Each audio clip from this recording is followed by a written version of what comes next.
You don't wanna ceasefire. You don't wanna შენ არ გინდა ცეცხლის შეწყვეტა. შენ არ გინდა ცეცხლის შეწყვეტა. როდის წარმოთქვა ეს სიტყვები პრეზიდენტმა ტრამპმა? როდის და 2025 წლის 28 თებერვალს, როდესაც ოვალურ კაბინეტში თეთრ სახლში მიიღო პრეზიდენტი ზელენსკი. და მას არა მხოლოდ იმაში მიედავა, რომ ზელენსკის ვითომ და არ სურდა ცეცხლის შეწყვეტა, არამედ ისიც კი უთხრა, რომ პრეზიდენტი ზელენსკი მსოფლიოს მესამე მსოფლიო ომისკენ უბიძგებს. პრეზიდენტი ზელენსკი თავს იცავდა ისე, როგორც იცავდა, ზოგის აზრით საკმაოდ დამაჯერებლად, საკმაოდ კარგად. ბევრი აკრიტიკებს მას იმის გამო, რომ თქვენ ეს ნებართვით ამ სიტყვას წარმოთქვამ, აიჭრა, ავარდა. პრინციპში თუ ავარდა, თუ მაინც და მაინც ასე უნდა შევაფასოთ, ეს გასაკვირი სულაც არ უნდა იყოს. მსოფლიო პრეზიდენტი, არ მსოფლიო წამყვანი ქვეყნის პრეზიდენტი, მას ბიზნა ივანიშვილის ტერმინით თუ შევაფასებთ, ჭირხვნიდა, კუთხეში მიიმწყდია და ვიტყვი ასე, ლანძღავდა ალბათ ზუსტი სიტყვა არ არის, მაგრამ მაქსიმალურ პრესში ატარებდა. არა მხოლოდ პირველი პირი, მთავარი სახელმწიფოსი, არამედ მისი მოადგილე, ვიცე-პრეზიდენტი ჯეი დი ვენსი, რომელიც ჩემი მოსაზრებით და ბევრი მეთანხმება ამ მოსაზრებაში და მეც ვეთანხმები ბევრს, თუმცა ბევრი სხვა აზრზეა. მთავარი მოქმედი უარყოფითი პირი იყო 28 თებერვლის შეხვედრაზე.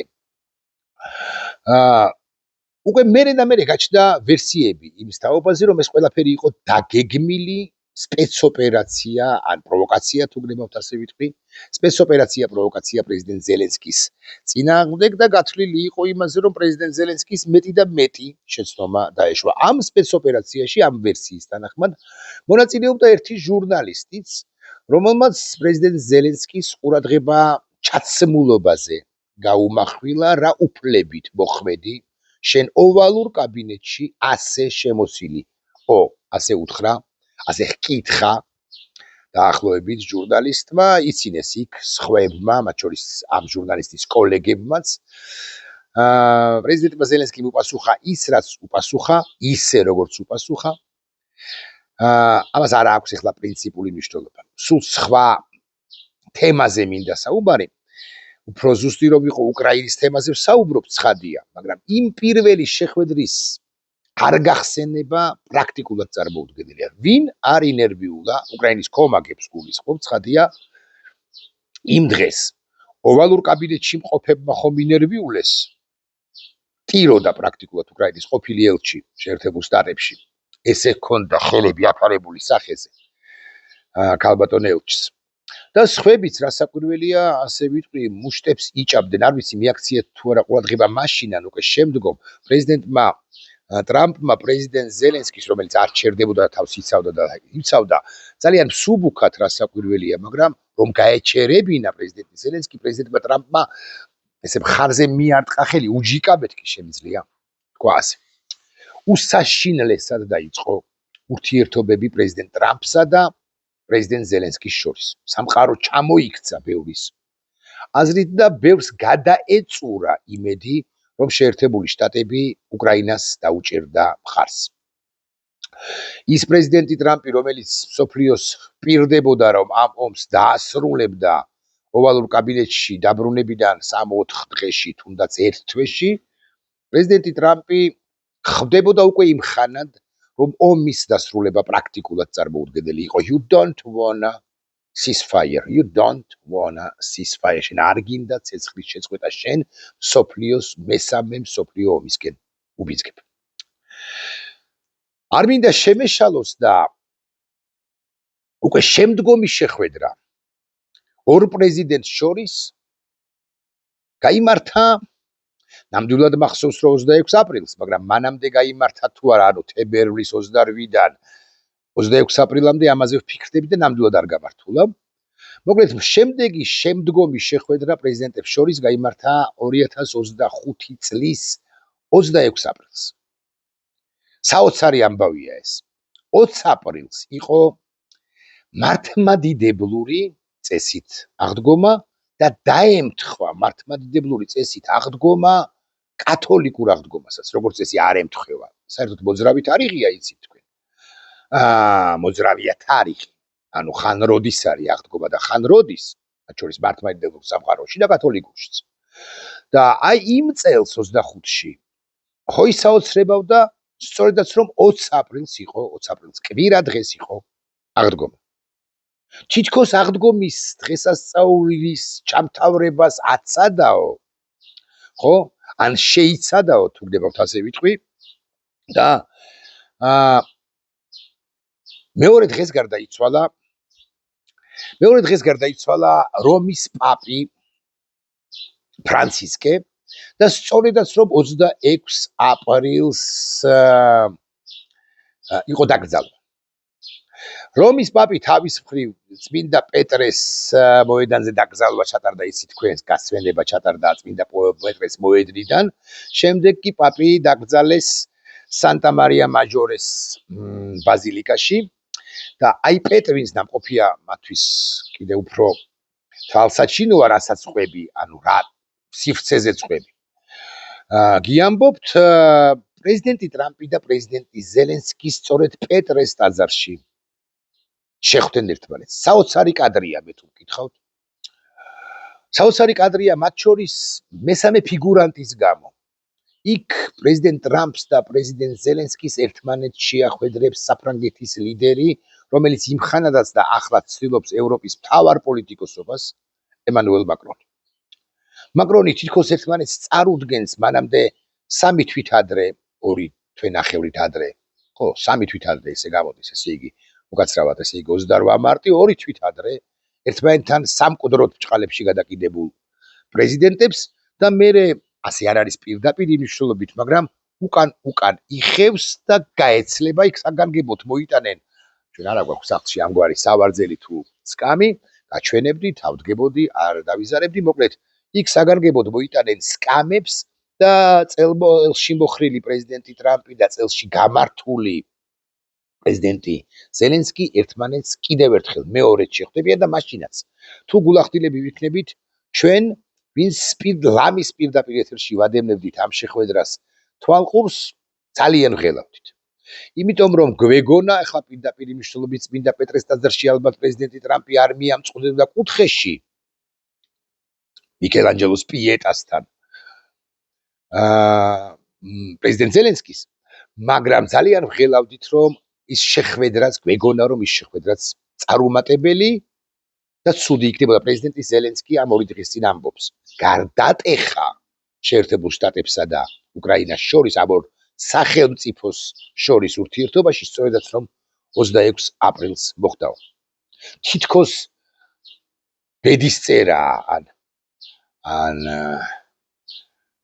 ისტორიის წერა ის რომ ფრანცისკეს გარდაცვალებამ ხელი შეუწყო ორი ლიდერის შორის პოზიციების დაახლოებას და ორ ქვეყანას შორის პოზიციების დაახლოებას. თუმცა პრეზიდენტი ტრამპი მთელი 25 წლის განმავლობაში და 26 წელსაც, ვიდრე 28 თებერვალამდე სწორედაც რომ და 28 თებერვალი ამ თვალსაზრისით ძალიან საინტერესო თარიღია, იმეორებდა რომ უკრაინა არ მიდის მშვიდობისაკენ. უკრაინას ნაკლებად უნდა მშვიდობა. აი რუსეთის პრეზიდენტ პუტინს ესაუბრა და პუტინი თანახმა, აი ზელენსკი კი უკაცრავად ზმნისთვის ჭედავს. რას არ ეუბნებოდნენ გარშემომყოფი კარგი მრჩევლები, თქვენის ნებართვით ასე ვიტყვი.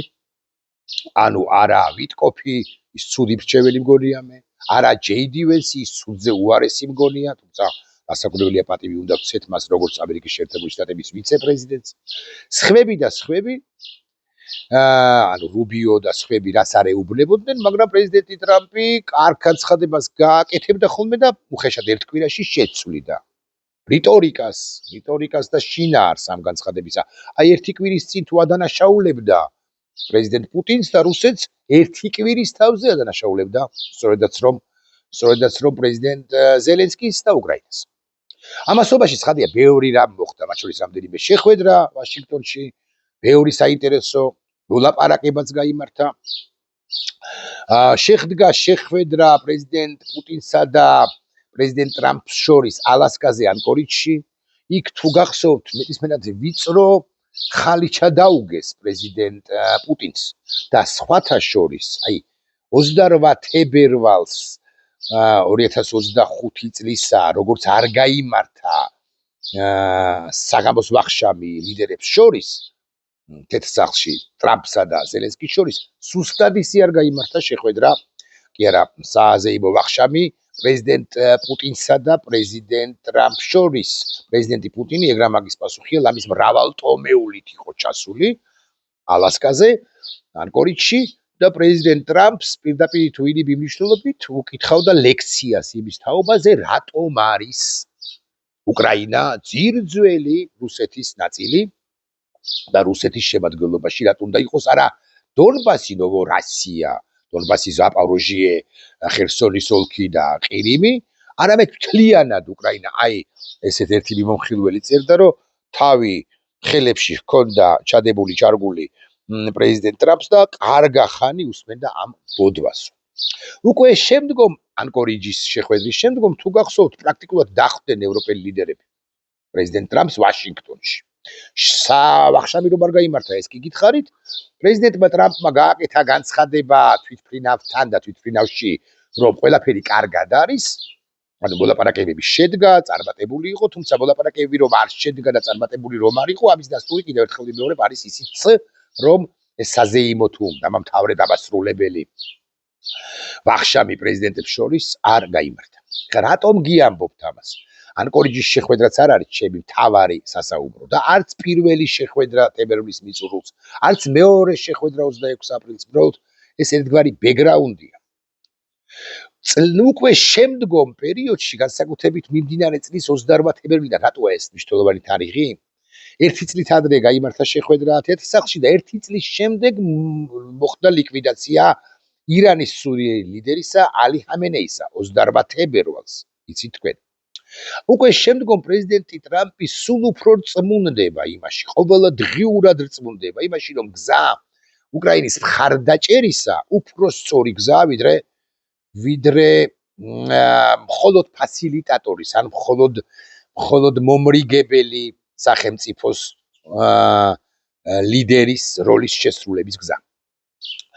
პრეზიდენტი ტრამპი და მისი გუნდის მთავარი წევრი, თქვენ იცით, დაწინაურებული წევრი, ასე ვიტყვი, მოთმინებით ახსილი და უსაშველო მოთმინების მქონე მარკო რუბიო ცოტა ხნისით აკეთებს განცხადებას. ჩვენ რა საკვირველია ვართ მშვიდობის მხარეს, მაგრამ თუ მაინც და მაინც ჩვენ ვართ უკრაინის მხარეს, ჩვენ უკრაინის გამარჯვება გვინდა.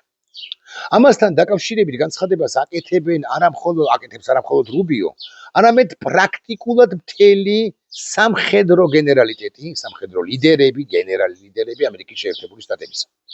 მათ შორის საკანონმდებლო ორგანოში, კონგრესში, როდესაც ეკითხებიან გენერლებს, კი, მაგრამ თქვენ როგორ გსურთ რომ დასრულდეს ეს ომი, რასაკვირველია, ისინი ამბობენ, რომ რასაკვირველია სურთ დასრულება ომისა უკრაინის გამარჯვებით. არა, ამერიკის შეერთებული შტატები უკრაინის ომში პირდაპირ არც არასოდეს და არას დიდებით არ ჩაერთვება, თუ რამ განსაკუთრებული არ მოხდა, მაგრამ ამერიკა უკვე ღიად ადასტურებს, რომ უკრაინის გამარჯვება სწადია. და მხოლოდ რუსეთის იძულებით, რომ ეს უკანასკნელი დათანხმდეს მშვიდობას, შეიძლება დამღრადდეს მშვიდობა. ოღონდ აქ ერთი ამბავიც არის, ამერიკა უკვე ხვდება იმასაც, რომ პრეზიდენტი პუტინი რაც არ უნდა განცხადება გააკეთოს მან, პრეზიდენტი პუტინი ყაბულ და თანახმა არ არის მშვიდობაზე. თუნდაც აი დღეს რომ შეწყდეს ცეცხლი, ამაზეც კი არ არის თანახმა და ყაბული. იმიტომ რომ პრეზიდენტი პუტინი გავბედავდა ვიტყვი ასე სვინია, ხორია. საერთოდ რუსეთის პოლიტიკურ ელიტაში მოქცეული უკლებლივ ყველა პირი, ყველაზე უფრო უდრტვინველი კი არა, ყველაზე უფრო უცოდველი თუ ასეთი არის ვინმე, ისიც კი ესეთი მუცელ ამოუყორავია, ზუსტად ისევე, როგორც არის პრეზიდენტი პუტინი. ამიტომ ვერსია იმის თაობაზე, რომ რა მნიშვნელობა აქვს, ვინ იქნება რუსეთის ლიდერი, პუტინი თუ ვინმე პეტროვი, ეს ვერსია არგუმენტირებულია გან არა, თუმცა მე მაინც მგონია, რომ პრეზიდენტი პუტინი როცა არ იქნება, სხვა მუცელ ამოუყორავები ცოტაზე მეტად დაამუხრუჭებენ და ცოტაზე უფრო მეტად მოთოკავენ საკუთარ ამბიციებსა და რუსეთის საიმპერიულ ამბიციებს და გეგმებს, თუმცა მესამე მხრივ თუ მოითოკება რუსეთი პუტინის თუ პეტროვის ხელში, რუსეთი როგორც სახელმწიფო დაიშლება. ეს კიდევ ცალკე სალაპარაკო. მოკლედ 28 თებერვლიდან მიმდინარე წლისა პრეზიდენტი ტრამპი სულ უფრო იშვიათად აკეთებს განცხადებას იმის თაობაზე, რომ რუსეთს წადია მშვიდობა და უკრაინა კი უკაცრავად და წინააღმდეგია, რაც დასაკვირველია, ტყუილია.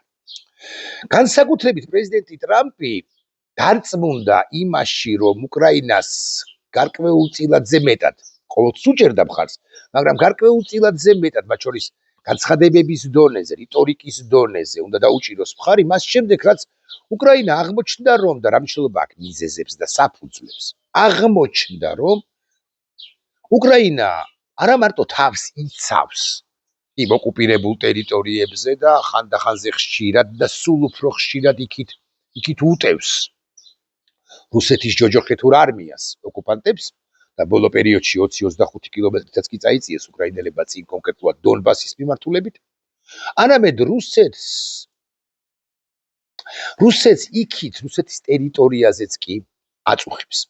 აწუხებს არასწორი სიტყვა, ანგრევს ალბათ უფრო ზუსტი სიტყვა და განსაკუთრებით ეს თვალში საცემია, განსაკუთრებით ყურადღება გასამახვილება მისაქცევია ეს ბოლო 4-5 თვის განმავლობაში მიმდინარე შეტევები უკრაინისა რუსეთის წინააღმდეგ და გულისხმობ ცხადია პირველ ყოვლისა კრიტიკულ ინფრასტრუქტურას, ეს არის ნავთობგადამამუშავებელი ქარხნები.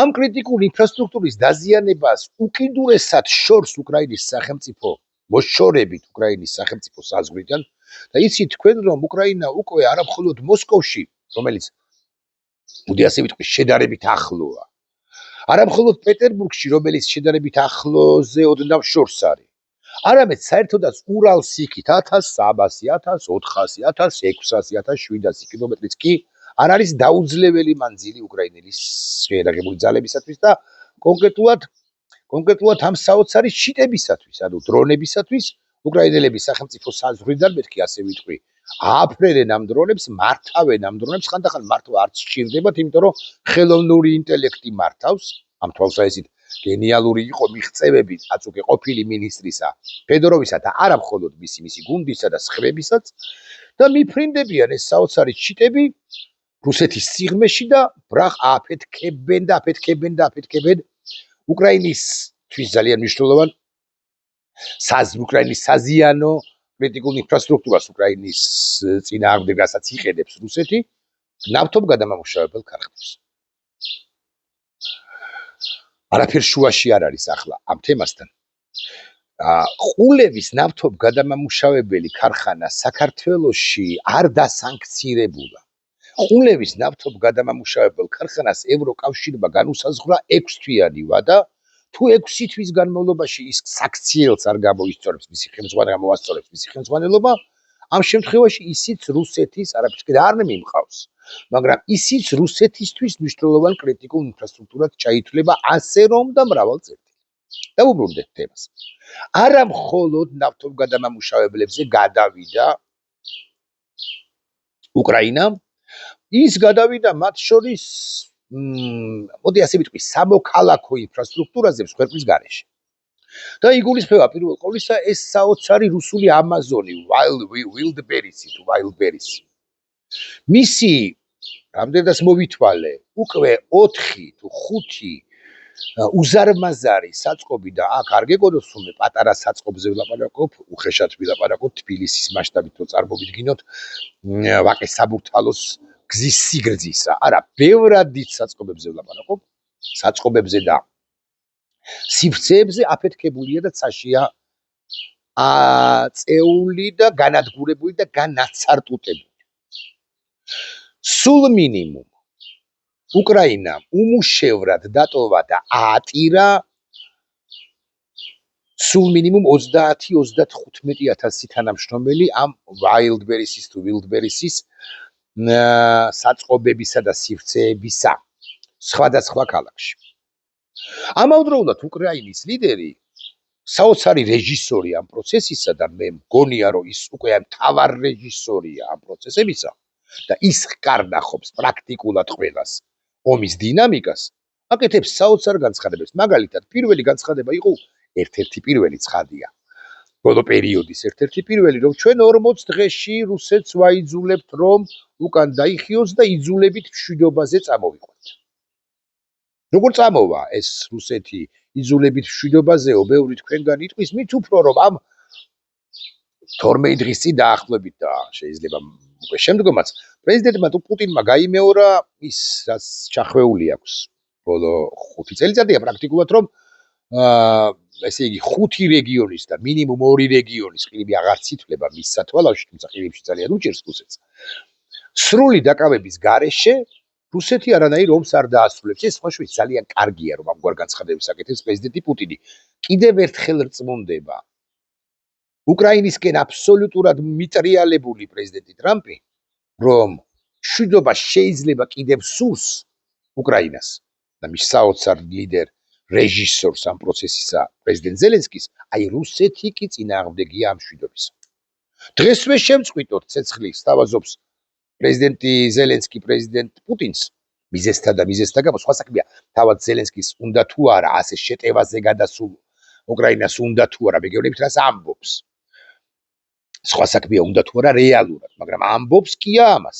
და პრეზიდენტი ტრამპის, რომელიც გადარეულია ამ მშვიდობაზე და ამბობს, რომ რა ომი დავასრულე და აი ეს ომი უნდა დამესრულებინა გაცილებით ადრე და თუმე რთული ყოფილა ამ ომის დასრულება და ვინიციც ჩემი საპრეზიდენტო ვადის ბოლომდეც კი ვერ დავასრულებ ამ ომს, მაგრამ ვეცდები, პრეზიდენტი ტრამპი აღფრთოვანებული რჩება პრეზიდენტ ზელენსკის ამ გვარი განცხადებებით. You don't wanna ceasefire, ახლა უკვე პრეზიდენტს სათქმელი აქვს არა ზელენსკისთვის, შენ არ გინდა ცეცხლის შეწყვეტა, არამედ სწორედაც რომ პუტინისთვის, რომელიც კიდევ ერთხელ ვიტყვი, თუ შემდეგში შეხვდება პრეზიდენტ ტრამპს, სადმე, ოდესმე გადაეკვეთება, იქაც მრავალტომეული თივლის ივანე მრისხანეს დროს სად იყო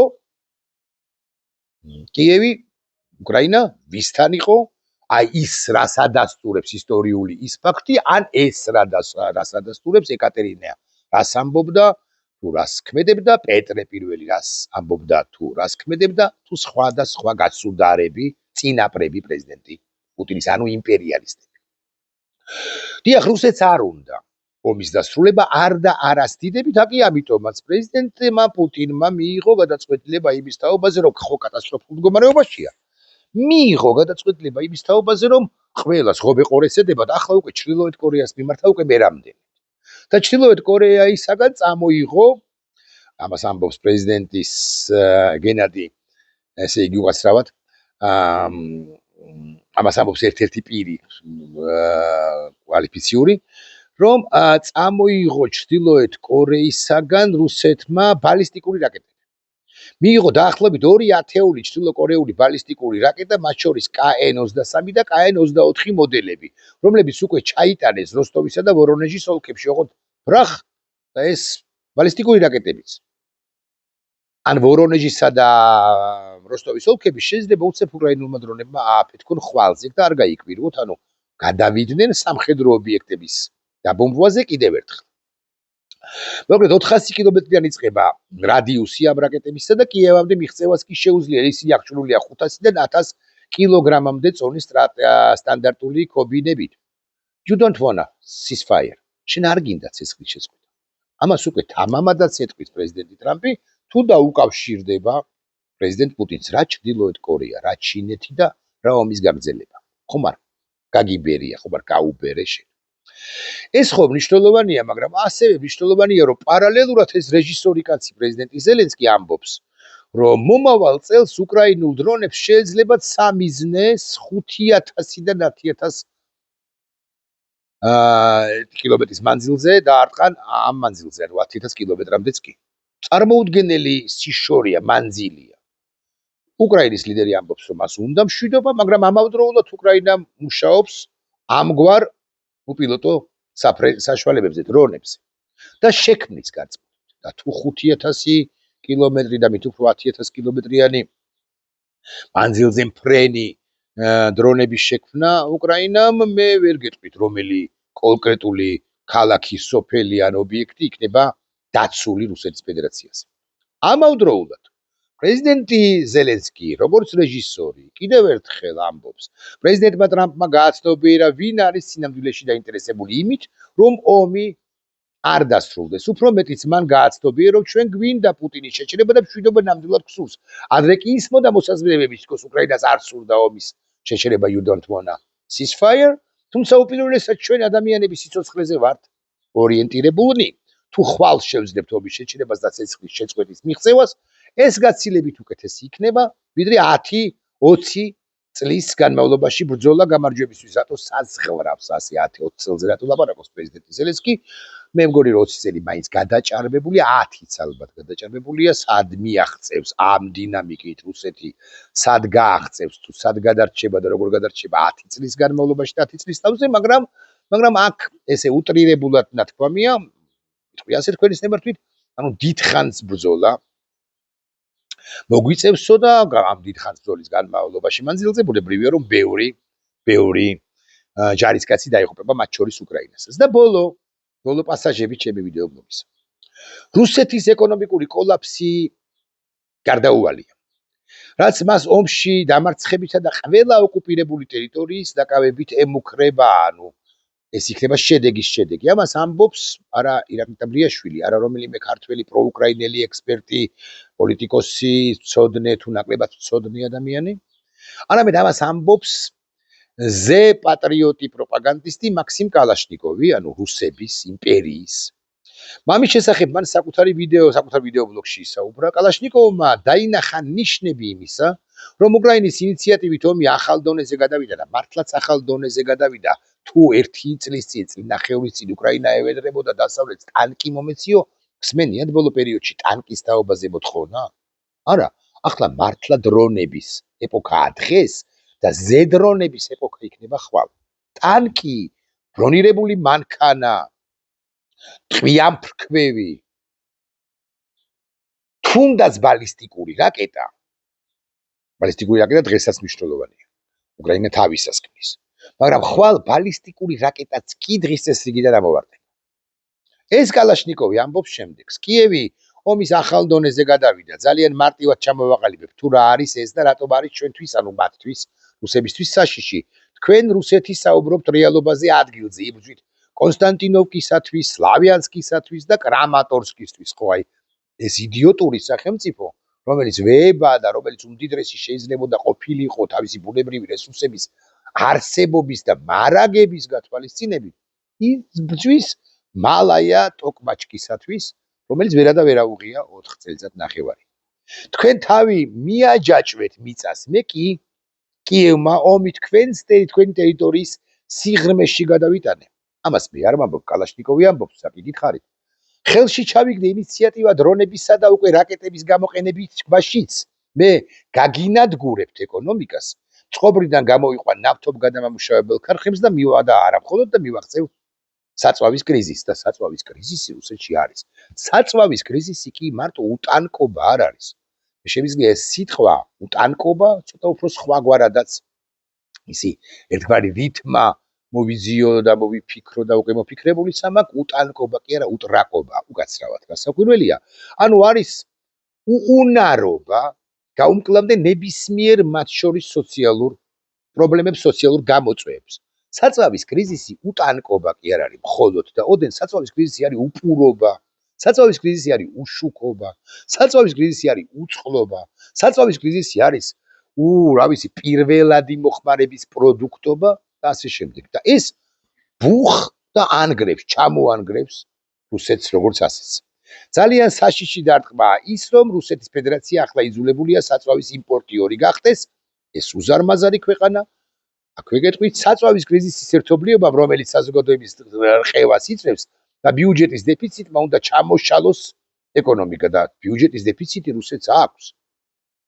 კატასტროფული ბიუჯეტის კატასტროფული დეფიციტი აქვს და ბოლო აბზაცი ეს არის სტრატეგიული ჩანაფიქრი მიაღწიო 1917 წლის, ანუ არა 47, 67 ან 77, არამედ თებერვლის ეფექტს, ანუ ფრონტის ბლანტი დაპირისპირებაა, ხოლო ზურგში კრიზისი კი მწვავდება, ამბობს ამას კალაშნიკოვი. აი ამ მდგომარეობაშია რუსეთი. ერთი ამბავის ბოლო პრაქტიკულად. ბოლო პასაჟი თქვენის დებართვით ვიტყვი ასე. გრძნობს კი ამას საქართველოს დე-ფაქტო ხელისუფლება? იმდენად არ უნდა და არ აწყობს პრეზიდენტი პუტინის პერსონალურად და ზოგადად რუსეთის დამარცხება არაფორმალ მმართველ ოლიგარქ ივანიშვილს, რომ რაც არ უნდა მოხდეს, როგორც არ უნდა განვითარდეს პოლიტიკა. აი, პირდაპირ მნიშვნელობით ბომბები რომ ჩამოვარდეს წითელ მოედანზე, რაც ჩემი მოსაზრებით გარდაუვალია. მაგრამ კარგით, ხა ეს შეიძლება ჩემი იმედია, ჩემი სურვილია, ამას ნუ ჩახვევით და ნუ გამომეკიდებით ამაზე. მაინც და მაინც ესე რომც მოხდეს, ყოფილი პრემიერი ოლიგარქი ივანიშვილი არ დაიჯერებს და არ აღიარებს, მოდი ასე ვიტყვი, რუსეთის და პუტინის დამარცხებას. გამოდის რომ ივანიშვილი პუტინზე მეტი პუტინისტია, პუტინმა რომ დაიხალოს კალაშნიკოვის იარაღი ტვინში, რომ თავი რომ მოიკლას და ვიცნობთ ჩვენ თვითმკვლელ ლიდერებს სოფლიოს მასშტაბით, ესე რომც მოხდეს, ივანიშვილი ამას არ აღია, ივანიშვილის პროპაგანდა იტყვის, რომ პუტინი ცოცხალია. ცხადია, ამ შემთხვევაში ვუტრირებ ახლა, მაგრამ მაინც და დავსვათ კითხვა, რატო? Why? მათ ენაზე ვიკითხოთ. Почему, ხო? იმიტომ რომ თუ რუსეთი ამგვარი რუსეთი არ არსებობს, არ მინდა ვთქვა რომ 24 საათში მეთქი და თუ გნებავთ არ ვიტყვი 2.4 დღეში მეთქი და თუ გნებავთ არ ვიტყვი 24 დღეში მეთქი, მაგრამ ბიზინა ივანიშვილი იმდენად სუსტდება, ქართული ოცნება თუ აღარ ახავს მას ჩამოსაბღაუჭებელი ხავსი რო წაეკიდება ჩამოეკიდება ხოლმე, თუ არ ახავს მას ზურგს უკან ქვეყანა ზურგს უკან არ ესმის უფროსი ძმის რუსეთის სუნთქვა, პუტინის სუნთქვა, ის ავტომატურად სუსტდება. აი ამ დროს შთაგონებულნი იმით, რომ უკრაინამ გაიმარჯვა, წესითა და რიგით ეს ალბათ ყველაზე რელევანტურია, იხუვლებს ქართველი ხალხი. სხვა ჩემი მოსაზრებით, სხვა არც ერთი ალბათ მაინც შესაძლოა ვწდები, არც ერთი საბაბი არ არსებობს მოცემულ ეტაპზე ქართული ხალხის ქუჩაში მრავალათასიანი შემადგენლობა რაოდენობით გამოსვლისა. აი 100,000, 200,000 კალამიტიკს ჩვენ ალბათ ვეღარ შევკრებთ, რაც არ უნდა მიზეზი გვქონდეს საბაბი და შევკრებთ მხოლოდ იმ შემთხვევაში, თუ ყირიმის თავზე, დონბასის თავზე, საპოროჟიეს და ხერსონის თავზე და მთელ უკრაინაში ამაყად აფრიალდება ორფეროვანი უკრაინის სახელმწიფო დროშა და ესეც ხომ მნიშვნელოვანია, მაგრამ აგრეთვე აი ამ პუტინს უბოროტეს კაც პუტლერს მთელი მსოფლიო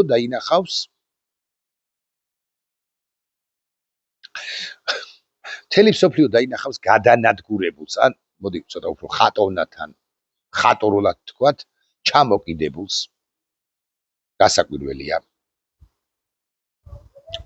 გასაკვირველია ფეხებით ნახვამდის